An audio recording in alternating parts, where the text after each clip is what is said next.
Start जी। Last जो हमने lecture किया, उस लास्ट लेक्चर में सबसे पहले हमने डायरेक्शन देखनी सीखी, ईस्ट वेस्ट नॉर्थ साउथ को देखा, जिसके तहत हमने जो चीज सीखी वो ये सीखी कि हमने इस मैप पे जिस भी जगह की डायरेक्शन देखनी है उसके ऊपर वी लिखने, WEV, तो आप उससे डायरेक्शन का अंदाजा लगा सकते हैं। पाकिस्तान की वेस्ट पे ईरान एंड अफगानिस्तान, ईस्ट पे India, upper side China and Central Asia, and downer side Indian Ocean Arabian Sea. अब उसके साथ साथ हमने पूरी दुनिया की बात की। मैंने आपको कुछ ऑर्गेनाइजेशंस के नाम लिखवाए थे, उन पे आपने वर्किंग की है? कुछ सवाल पूछूं आपसे उनके बारे में?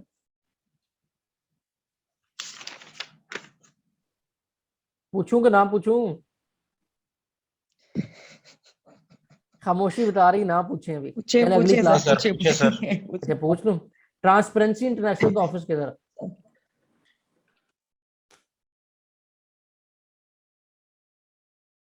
ICJ का ऑफिस किधर है?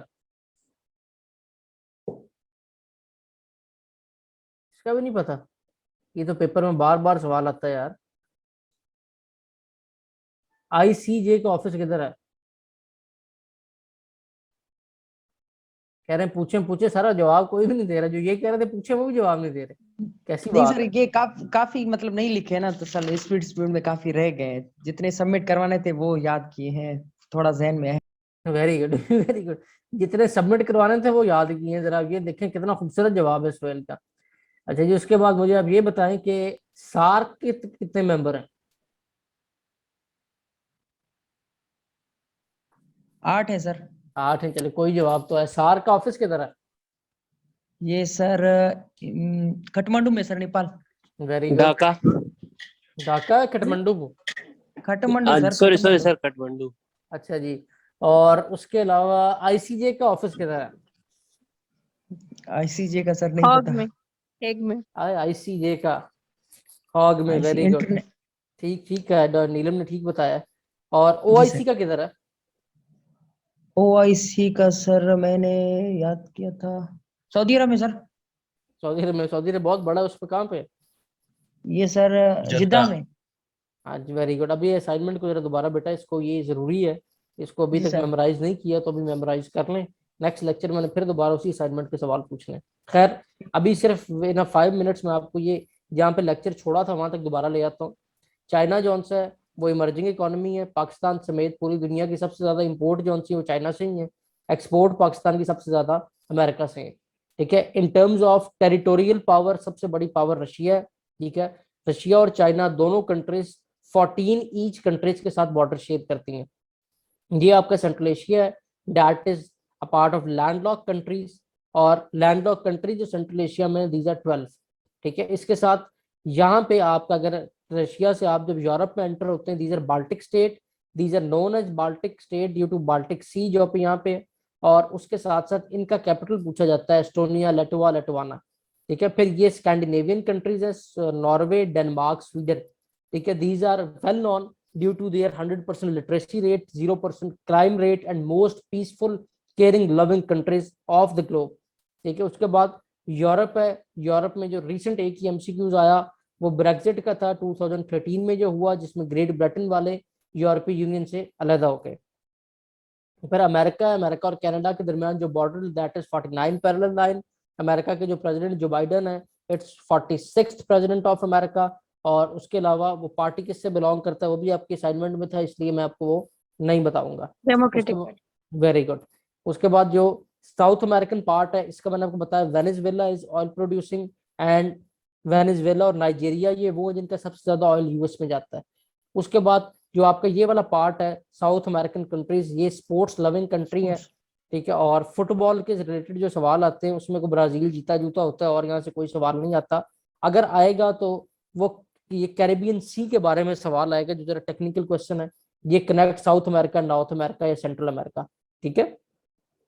उसके बाद जो आपका ये वाला पार्ट है अफ्रीका का, these are least develop countries. Least develop मैंने आपको बताया था, वो कंट्रीज जो अपने डेवलपमेंट टारगेट्स भी मीट नहीं कर पाते, जहाँ पे जो मोस्ट ऑफ द पीपल्स हैं that they are living below poverty line, ये वो कंट्रीज हैं। ठीक है। कंट्रीज को in terms of economy 3 tiers में डिवाइड किया जाता है। One is develop, then developing and then under develop. Develop countries वो हैं जिनकी इकोनॉमी स्टेब्लिश है, जो ग्रोथ कर रही हैं। डेवलपिंग वो है जो अपने टारगेट्स को मीट करने के लिए तगोदौ में है, लेकिन कुछ ना कुछ बेहतरी अपने पिछले साल की निस्बत लेके आते हैं। लीस्ट डेवलप वो हैं जो एक स्पेसिफिक क्लास में घिरे हुए हैं, घिसे हुए हैं, ये उससे नहीं निकल पा रहे। ठीक है। उसके बाद मेडिटेरियन सी, रेड सी के सवाल आते हैं, किसको किससे कनेक्ट करते हैं। फिर ये हमारा जो से मिडल ईस्ट का पार्ट है। प्रेजेंट एक कोल्ड वॉर अगर दुनिया में जारी है तो वो इस खत्ते में जारी है। एक कोल्ड वॉर वो है जो चाइना और यूएस की हो रही है, और दूसरी कोल्ड वॉर वो है जो सऊदी अरब और ईरान की हो रही है। सऊदी अरब मोनार्की है, ईरान थियोक्रेसी है, और दोनों एक एक सेक्ट शिया एंड सुन्नी को जो से वो प्रमोट करना चाहते हैं। उनकी कोल्ड वॉर जारी है, और बैक एंड पे उनको सपोर्ट जो से वो अमेरिका और रशिया ही कर रहे हैं। इसके बाद हमने इसके साथ साथ ऑर्गेनाइजेशंस को देखा था। सार्क है, आसियान है, उसके बाद नेटो है, उसके बाद ओआईसी, ये तमाम ऑर्गेनाइजेशन जो सी हैं। ओपीईसी, इनके नाम आपको लिखवाए, इन पे वर्किंग आपने खुद करनी थी। आज का जो हमारा लेक्चर स्टार्ट हो रहा है वो हमने लास्ट पाकिस्तान पे रुके थे। Now we are going to start with CPEC, specifically Chinese project. और इससे रिलेटेड आपके हर पेपर में एक दो सवाल आए होते हैं। So we are going to start in depth with CPEC, and then we are going to shift toward our notes. ठीक है, यहाँ पे आपके मैप से रिलेटेड सवाल पूरे हो जाएंगे। सीपैक से रिलेटेड जो सवाल है मैं अभी आपको लिखवाने जा रहा हूँ, और इसको अब आप लोग पेन पेंसिल पकड़ लें और कलम बंद कर लें। सीपैक कब स्टार्ट हुआ था जी? कब स्टार्ट हुआ है? अंदाजा सर 2005 में आई थिंक ये मुआदा हुआ था। वो तो मुआहिदा तो पहले हो गया था, 5 में नहीं, लेकिन जरदारी दौर से रेफर किया जाता है। ठीक है, 5 में इसकी बात शुरू हुई, आगे मुआहिदा हुआ, लेकिन फॉर्मली इस पे वर्किंग जो थी वो 2013 में स्टार्ट हुई थी। इनिशियल ठीक है। इन्वेस्टमेंट $46 बिलियन, और प्रेजेंट इन्वेस्टमेंट लास्ट फिगर के लिए $65 बिलियन थी। अब मजीद बढ़ गई हो तो वो अब आपको सीपैक की जो वेबसाइट है cpac.government.pk, यहाँ से लेटेस्ट फिगर मिल जाती हैं। इनिशियल कितनी थी? इनिशियल $46 बिलियन थी, और प्रेजेंट जवेद बेटा जो इस टाइम है $65 बिलियन लास्ट थी। बढ़ती रहती, कोई ना कोई नई चीज आपको और भी मिलती रहती है।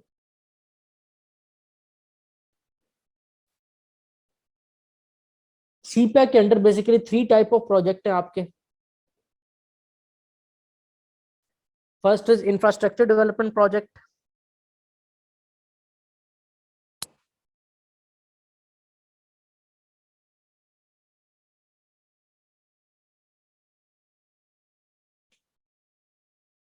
Second, energy production project. And third, human development project.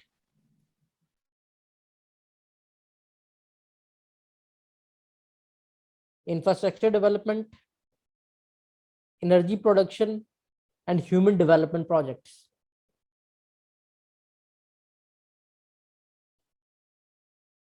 इसके साथ साथ 13 इंडस्ट्रियल जोन जो सी हैं वो बनाई जा रही हैं।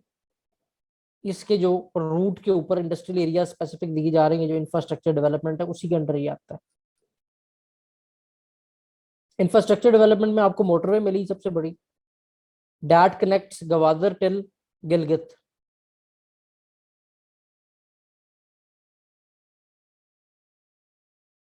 एनर्जी प्रोडक्शन प्रोजेक्ट में आपके हाइड्रल प्रोजेक्ट हैं, पानी से एनर्जी बनाने के, जो अभी दोनों डैम चल रहे हैं आपके, दयामीर भाषा डैम और मोहम्मद डैम।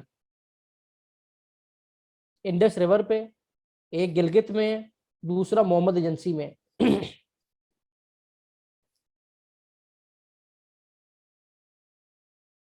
दयामीर भाषा डैम और मोहम्मद डैम।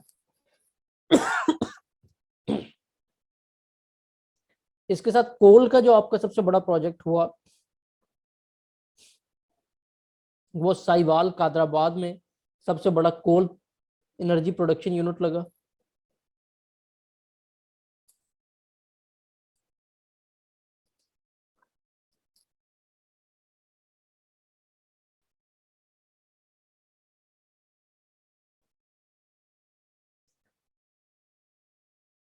विंड का वेरियस प्रोजेक्ट है जो भी हैं, लेकिन वो भी मुझे पता चला कि बहावरपुर में अभी इनके विंड के प्रोजेक्ट चल रहे हैं जो बड़े प्रोजेक्ट्स हैं। अभी कुछ स्पेसिफिक उसकी कोई अनाउंसमेंट नहीं हुई, लेकिन जो सोलर पार्क है वो भी आपका बहावलपुर में ही है। तो उसका तो पता ही होगा सबको, कादर ये जो है Quaid Azam solar park, largest solar production unit आपका वहां लगा हुआ। तो रिपीट कीजिएगा। कौन सा वाला? सारे ही? ये कोल कोल का कोल और कोल सोलर। कोल का बेटा जौन सा है वो कादराबाद साहिवाल में सबसे बड़ा, पाकिस्तान का सबसे बड़ा कोल से एनर्जी प्रोडक्शन यूनिट जो सीपैक के अंडर लगा है वो यही है। और सोलर एनर्जी के लिए जो कायदे आजम सोलर पार्क, बहुत ही दफा पेपर में सवाल आया है कि सबसे लार्जेस्ट आपका सोलर एनर्जी के यूनिट कौन सा है, वो ये कायदे आजम सोलर पार्क है और ये बहावलपुर में।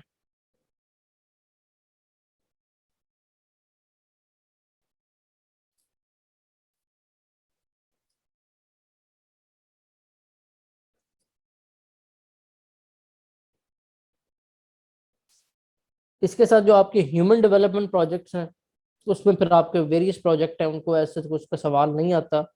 ये ह्यूमन टू ह्यूमन डेवलपमेंट है, उसमें ऐसा और नहीं है। तो ये बेसिक इन्फॉर्मेशन हो गई आपकी सीपैक से रिलेटेड।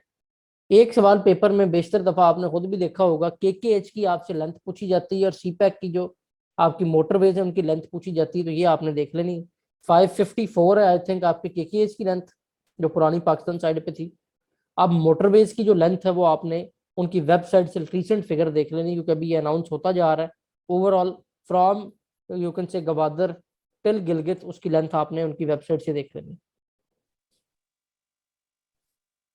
उसके साथ आपको फाइबर ऑप्टिक्स मिली है, उसकी लेंथ भी आपने देख लेनी है। वो गिलगित से इस्लामाबाद तक तो आई है, आगे अब मजीद एक्सटेंड हो जाए तो दैट इज अनदर गेम।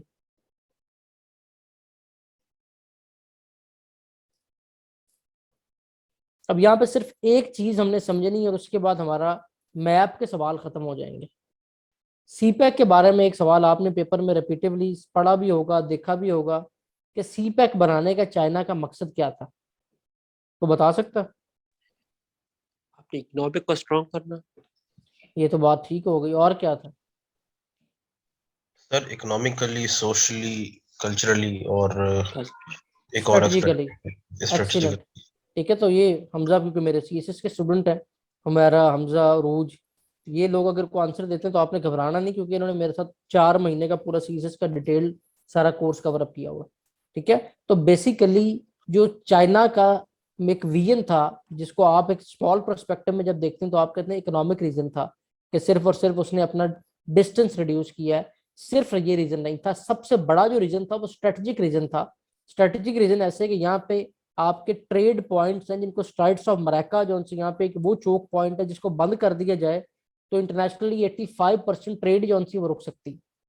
और यहाँ पे जो ये वाले कंट्रीज हैं इनके साथ यूएस के ताल्लुकात बहुत अच्छे हैं, just because US want to use them to hamper Chinese growth as China announce to be a world largest economy in 2030s। ठीक है, तो ये आर्टिफिशियली ग्रोन आइसलैंड यहाँ पे मौजूद है। आर्टिफिशियली ग्रोन आइसलैंड के जैसा कि आपको बताया मैंने कि रूल ये होता है कि अगर किसी ने किसी के एरिया के पास से गुजरना है तो उसको आपके 120 एरोनॉटिक माइल से गुजरने के लिए परमिशन चाहिए उस कंट्री की। तो उसके लिए इन्होंने यहाँ आर्टिफिशियली आइसलैंड ग्रो किए हैं कि चाइना वाले यहाँ यूएस की परमिशन से गुजर सके, वैसे ना गुजर सके। तो यूएस के इस पॉलिटिक्स को बाईपास करने के लिए चाइना ने by land trade route establish किए हैं विद ऑल ग्लोब। यहाँ से पाकिस्तान के साथ सीपैक है, फिर यहाँ पे आपका जो म्यांमार में भी उसका ऐसा पोर्ट है, श्रीलंका में भी है, फिर उसके साथ अब चाबहार में भी उसकी इन्वेस्टमेंट है। फिर बाय रोड जो ये OBOR, जिसको पुराना सिल्क रूट जिसका नाम दिया जाता है, और इसको ये बेल्ट रोड इनिशिएटिव भी कहते हैं, इसके तहत भी वो एशिया को यूरोप से कनेक्ट कर रहा है बाय रोड। तो basic reason is strategical, social, economic, ये सारे रीजन जो से ये बीच में पाए जाते हैं to reestablish this route. Excuse me, sir.